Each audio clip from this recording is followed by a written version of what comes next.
Hello everyone. In today's video, we'll be talking about oral squamous papilloma. So papilloma is a benign tumor of epithelial origin. It is a benign neoplasm. So first let us know what is a neoplasia. Neoplasia can be defined as an abnormal mass of tissue, the growth of which exceeds and is uncoordinated with that of the normal tissue and persists in the same excessive manner after cessation of the stimuli which evoke the change. So it was given by Willis in the year 1952. WHO classified benign epithelial tumor as papillomas, which is further classified as squamous cell papilloma and verruca vulgaris. Condyloma acuminatum, focal epithelial hyperplasia, keratoacanthoma, and oral nevi. So this is the basic difference between what is a benign and a malignant tumor. So you can take a screenshot of it. So benign tumors are slow growing, having regular surfaces, non-invasive, non-metastatic, well differentiated, no recurrence after surgery, no bleeding, and their name is added by suffix like oma. Whereas in malignant tumor, they are rapidly growing mass, irregular surfaces, invasive in nature. They can spread and metastasize to other organs. They are poorly differentiated, and recurrence can occur after surgery. Bleeding is common, and suffix sarcoma and carcinoma can be added. So this is the difference between benign and the malignant tumor. So we will be using terms like sessile or pedunculated. So in the picture you can see sessile polyp means they are fixed in one place, that is immobile. Whereas pedunculated polyp means they are elongated stalk of the tissue. So knowing what is sessile and what is pedunculated is very important. So coming to the squamous papilloma, it is a benign proliferation of the stratified squamous epithelium. It is a papillary or verruciform mass.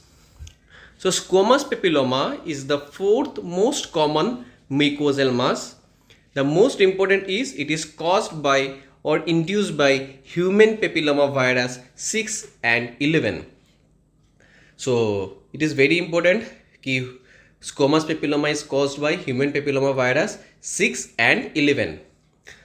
It is having extremely low virulence and infectivity rate. Clinically, it occurs in the both males and the females with equal frequency. Diagnosis mostly occurs in the 30 to 50 years of age. The most common sites are tongue, lips, soft palate, or any oral surface may be affected. So it is, you can see in the picture, small finger-like projections, exophytic growth. So it is having an exophytic growth, small finger-like projection. That is the characteristic feature of squamous papilloma. It usually resembles like verrucas or cauliflower-like appearance. So these are the clinical terms we can use, cauliflower-like appearance. So it is well circumscribed, pedunculated, a painless mass. So color may range from white, slightly red, or normal in color.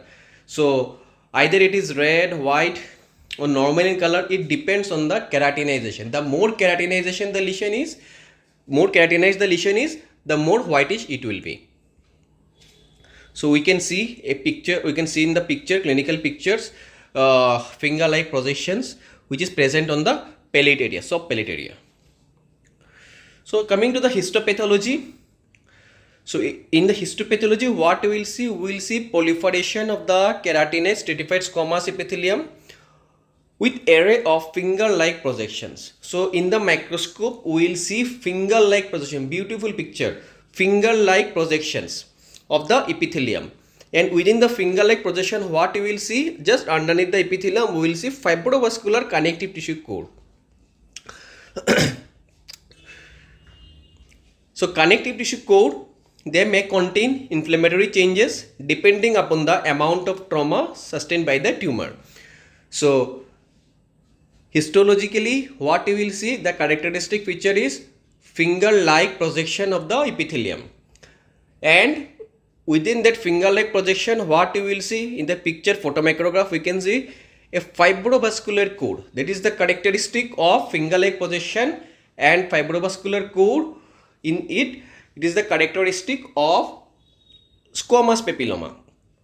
What else we can see? We can also see the proliferation of the spinous cell in the papillary pattern. So the epithelium will show maturation pattern. It will demonstrate basilar hyperplasia as well as the mitotic activity.